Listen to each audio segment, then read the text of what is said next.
ಎಲ್ಲರಿಗೂ ನಮಸ್ಕಾರ.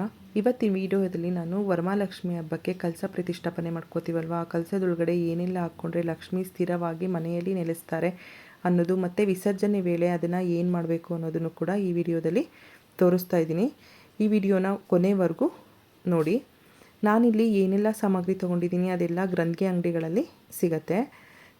ನಾವು ಕಲಸಕ್ಕೆ ಏನು ಉಪಯೋಗಿಸ್ತೀವಿ, ಚಂಬಾಗ್ಬೋದು ಅಥವಾ ಬಿಂದಿಗೆ ಆಗ್ಬೋದು, ಯಾವುದೇ ಇರಲಿ, ಅದನ್ನು ಮೊದಲು ಹುಣಸೆನಿಂದ ನೀಟಾಗಿ ಕ್ಲೀನ್ ಮಾಡ್ಕೋಬೇಕು.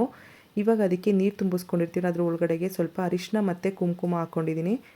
ಅರಿಶಿನ ಮತ್ತು ಕುಂಕುಮನ ಸ್ವಲ್ಪನೇ ಹಾಕ್ಕೋಬೇಕು, ಯಾಕೆ ಅಂದರೆ ಇದನ್ನು ಲಾಸ್ಟಿಗೆ ನಾವು ತೀರ್ಥ ರೂಪದಲ್ಲಿ ಸ್ವಲ್ಪನಾದರೂ ಕೂಡ ಸೇವನೆ ಮಾಡಬೇಕಾಗತ್ತೆ.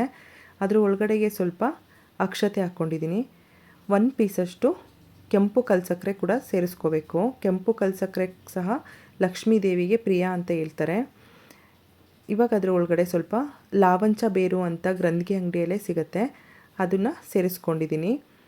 ಇದ್ರ ಜೊತೆಗೆ 5 ಗೋಮಟಿ ಚಕ್ರ ಅಂತ ಸಿಗುತ್ತೆ, ಅದನ್ನು ಸೇರಿಸ್ಕೋಬೇಕು.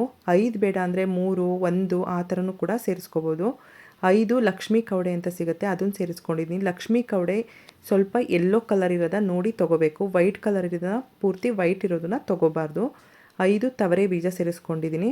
ಅದ್ರ ಜೊತೆಗೇ 5 ಲವಂಗ. ಲವಂಗದ ಪರಿಮಳ ಲಕ್ಷ್ಮೀ ದೇವಿಗೆ ತುಂಬ ಇಷ್ಟ ಅಂತ ಹೇಳ್ತಾರೆ. ಅದ್ರ ಜೊತೆಗೆ 5 ಏಲಕ್ಕಿ ಕೂಡ ಹಾಕೋಬೇಕು. 5 ಗೋಡಂಬಿ ಮತ್ತು 5 ಒಣದ್ರಾಕ್ಷಿ ಹಾಕ್ಕೊಂಡಿದ್ದೀನಿ.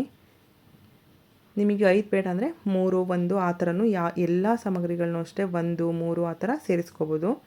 ಅದ್ರ ಜೊತೆಗೆ 5 ಬಾದಾಮಿ ಹಾಕ್ಕೊಂಡಿದ್ದೀನಿ. 1 ಒಣ ಖರ್ಜೂರ ಹಾಕ್ಕೊಂಡಿದ್ದೀನಿ. 1 ಅರಿಶಿನ ಕೊಂಬು ತೊಗೊಂಡಿದ್ದೀನಿ. ಇದು ಎಲ್ಲೂ ಸೀಳು ಬಿಟ್ಟಿರಬಾರ್ದು, ಆ ಥರ ನೀಟಾಗಿರೋದನ್ನು ನೋಡಿ ತೊಗೋಬೇಕು. ಅದ್ರ ಜೊತೆಗೆ 1 ಬಟ್ಲಟ್ಕೆ ಅಂತ ಸಿಗುತ್ತಲ್ವ, ಅದನ್ನು ಹಾಕ್ಕೊಂಡಿದ್ದೀನಿ. ಇದು ಕೂಡ ಗ್ರಂಥಿಗೆ ಅಂಗಡಿಯಲ್ಲೇ ನೀಟಾಗಿರೋದು ಸಿಗುತ್ತೆ.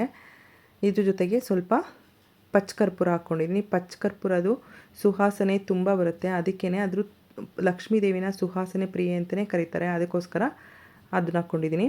1 ಕುಬೇರ ಕಾಯಿನ್ ಅಂತ ಹಾಕ್ಕೊಂಡಿದ್ದೀನಿ.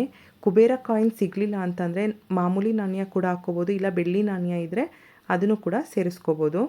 ಇದ್ರ ಜೊತೆಗೆ 1 ಕೆಂಪು ಕಲರ್ದು ಹೂವು ಹಾಕ್ಕೊಂಡಿದ್ದೀನಿ. ಹೂವು ಸ್ವಲ್ಪ ಸುವಾಸನೆಯಿಂದ ಚೆನ್ನಾಗಿರಬೇಕು, ಆ ಥರ ಹೂವನ್ನ ಸೇರಿಸ್ಕೊಳ್ಳಿ. ಕೆಂಪು ಕಲರ್ ಹೂವು ಅಂದರೆ ಲಕ್ಷ್ಮಿಗೆ ತುಂಬ ಇಷ್ಟ ಅಂತ ಹೇಳ್ತಾರೆ. ಇವಾಗ ಇಲ್ಲೆಲ್ಲ ಸಾಮಗ್ರಿಗಳನ್ನ ಹಾಕ್ಕೊಂಡಾದ್ಮೇಲೆ ನಾವು ಕಲಶ ಪ್ರತಿಷ್ಠಾಪನೆ ಮಾಡಬೇಕಾದ್ರೆ ವಿಳ್ಯದೆಲೆ ಮತ್ತು ತೆಂಗಿನಕಾಯಿ ಇಟ್ಟಾಗ ಅದು ಎಲ್ಲ ನೀಟಾಗಿ ಕೆಳಗಡೆ ಹೋಗಿ ಕೂರುತ್ತೆ.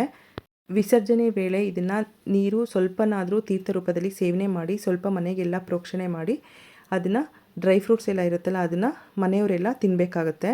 ಮತ್ತು ಅದ್ರ ಒಳಗಡೆ ನಾವು ತವರೆ ಬೀಜ, ಗೋಮತಿ ಚಕ್ರ ಎಲ್ಲ ಹಾಕ್ಕೊಂಡಿದ್ದೀವಲ್ವ, ಅದನ್ನು ಒಂದು ಹಳದಿ ಕಲರ್ ಬಟ್ಟೆಯಲ್ಲಿ ಕಟ್ಟಿ ದೇವ್ರ ಮನೇಲಿ ಅಥವಾ ಪರ್ಸ್ ಒಳಗಡೆ ಅಥವಾ ನಮ್ಮ ವ್ಯಾನಿಟಿ ಬ್ಯಾಗ್ ಒಳಗಡೆ ಇಟ್ಕೊಂಡು ಅದನ್ನು ನೆಕ್ಸ್ಟು ವರ್ಷ ಬೇಕಾದರೂ ಅದನ್ನೇ ಕೂಡ ಯೂಸ್ ಮಾಡ್ಬೋದು. ಆದಷ್ಟು ಒಂದು ಹಳದಿ ಕಲರ್ ಬಟ್ಟೆಯಲ್ಲಿ ಕಟ್ಟಿ ಮನೆಯಲ್ಲಿ ದೇವ್ರ ಮನೆ ಒಳಗಡೆ ಇಟ್ಟು ಪೂಜೆ ಮಾಡಿದ್ರೂ ಆಗುತ್ತೆ.